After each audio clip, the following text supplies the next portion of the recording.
Newsflash, it's hot in Phoenix in the summertime, all right? And as ridiculous as it may sound for us to be out here talking about this, this is something that people need to take seriously, and we often don't. More people die from the heat than die from any other kind of weather event. People always think tornadoes and hurricanes and such. Heat kills more people. In Metro Phoenix alone, just in our county, we lose close to 100 people every year from heat. Some years more than 100 people from heat. It's almost all people who live here. It's not people who are coming and visiting and aren't used to it. Shoot, they walk off that plane, they feel that blast furnace, they know it's hot outside. Complacency, we get complacent about the heat because familiarity breeds contempt, right? And as we age, we can't do things the way we used to. We push our limits and we get into trouble.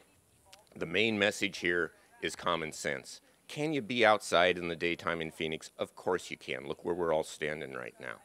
Can you do activities outside that you need to do? Sure, to some extent. The key is common sense and taking breaks. What gets the human body into trouble from the heat isn't so much the highest temperature of the day or how hot it is the moment you're outside. It's how long your body goes without cooling off. We all have to take breaks. We all have to cool off in between. People who get into trouble are people who want to go out and mow the lawn for 2 hours straight instead of doing it in 15-minute bursts and coming in and cooling off in between. It's people who think they can't afford their air conditioning or their air ACs on the fritz, especially older adults who sit in their house and overheat for long periods of time. If you see your neighbor all of a sudden with their windows open this time of year, there's a reason for that. Please go and check on them. This is actually an opportunity for our community to be more of a community and to help each other out.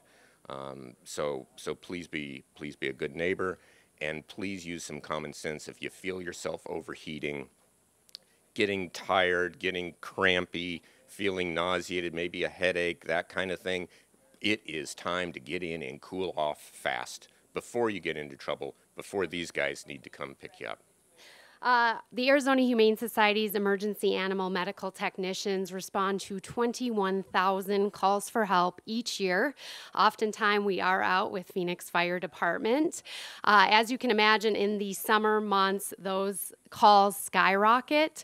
Pets left in vehicles, people out walking their pets, just not understanding that we are their voice. They are not going to tell us when enough is enough. They're going to want to do whatever they can to please us. And when enough is enough, it is going to be too late. Err on the side of caution. I don't even like having her out right now, to be quite honest. It's just a scary time of year for our pets. Their bodies are closer to the ground, so that heat is going to heat up their bellies much quicker than it does for us. You need to bring enough water out, not just for yourself, but for your pets. And whereas people can hydrate before they head out on a hike, our pets don't necessarily take those same precautions. So again, just as what was said earlier, is you can still go out with them very, very early in the morning, very late at night, but cut your exercise to a minimum. And again, this time of year, keep them home if possible. And if they're outdoor dogs, they have to have shelter. This time of year, we get so many calls for not having appropriate shelter in the backyard or enough water for the breed. And of course, on this hot pavement, just keep them off of it. Get booties if they need to go to the vet. But again, you can reach out to the Arizona Humane Society's emergency animal medical technicians if you witness an animal in distress. Thank you. You see the equipment sitting here in front of me. This came with our technical rescue team, and I know each and every one of you have been on those dispatches here at Echo Canyon, Squaw Peak, South Mountain, other trails north and east of us. So this is the stuff that we have to use when we go up the mountain, and they hand carry it. These guys put it on their backs. It's quite an event, and by the time they get up there, it takes quite a bit of time. But I'm repeating myself, so I'm going to introduce Captain Darrell B. Wiseman. He is with our technical rescue team, and he's a special responder that comes to these calls to make sure everybody's safe. As Chief Jamison was explaining, this equipment that we have here isn't on the mountain. So we have to have our specially technical rescue trained technicians take this up manually up on their backs and tote it up the mountain. So when we look, and that's what today's about, is to look at explaining to the public, hey, these mountains are technical, they look inviting, but at the same time, just be prepared. Have the proper proper equipment ready for you, whether it's a phone charge, you got the proper footwear. We see that a lot of times, as well as the water. If you think that you're going to be drinking water, you're going to have to double it because of the excessive heat that's coming out today. And then you start looking at the trails that are out there. All of these mountains have a standard trailhead, but they also have accessory trails around them. So be prepared, know when you're going, and follow the trail. Some of these you can get off trail, and it doesn't take long before you're in a position where you could potentially fall. So that's where we get called, and we start looking at now sending a tremendous amount of personnel up there with equipment. It takes time to get that equipment up there, get prepared, and get that person off. So they could be in an exposed situation for quite some time. And just the basket of here, when you look at it, this Stokes basket, when you get tied in there with that big wheel, we're looking at a good hour trip, you know, down a mountain, depending on where you're located, as well as some other type of equipment here.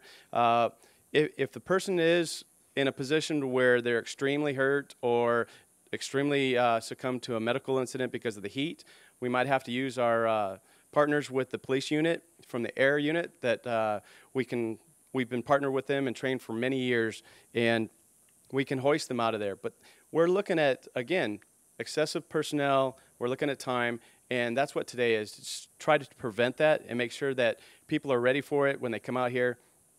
We understand that people want to exercise. Maybe the mountain isn't the first time or the first exercise they should be doing when they start exercising for the first time again. Talk to your doctors, make sure that they're on board with it, and be prepared for when they come out here with the right equipment and especially the water. It's going to be hot, especially these next few days, so be prepared. Okay, so I'm going to sum it up really quick. It's very, very hot. Be prepared if you're going to go outdoors.